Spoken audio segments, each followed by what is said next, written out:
Roger Iseli parle d'une année 2010 perturbée pour la Massif et nous vous présentons en exclusivité une étude sur les petites entreprises et les assurances.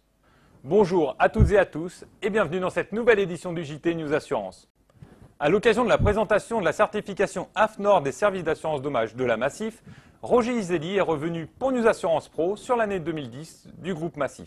Écoutez, 2010 pour le groupe Massif dans son ensemble a été une année que je vais qualifier de perturbée d'abord, parce que nous avons eu sur le plan IRD des événements climatiques de très grande ampleur en début d'année, et puis un retour d'événements également au milieu d'année avec les inondations dans le sud-est de la France, des grêles très importantes en région lyonnaise et dans l'est de la France, et tout ça a eu des coûts, comme d'ailleurs en 2009.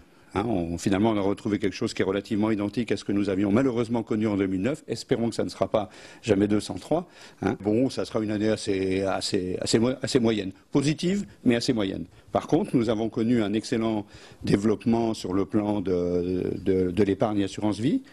Et puis un développement également très significatif sur le plan de la complémentaire santé et sur le plan de la prévoyance. Le cabinet EVO Conseil présente une étude réalisée auprès des petites entreprises de moins de 50 salariés. Ce segment est très recherché par les assureurs actuellement. Nous vous présentons les résultats de cette enquête avec Céline Roland, associée au cabinet EVO Conseil.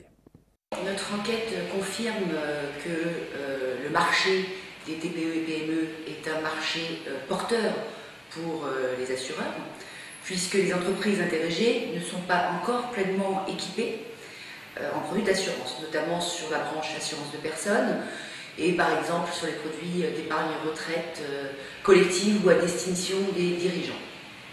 Deuxième élément, le critère prix reste un critère différenciant puisqu'il est cité en premier pour l'acte de souscription et par ailleurs c'est également un motif de résiliation.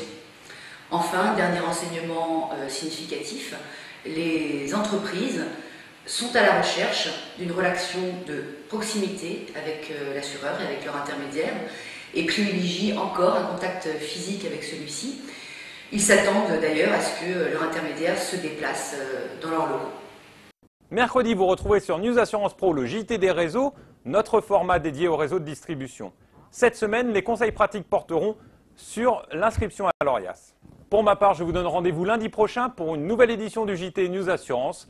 Bonne semaine à toutes et à tous.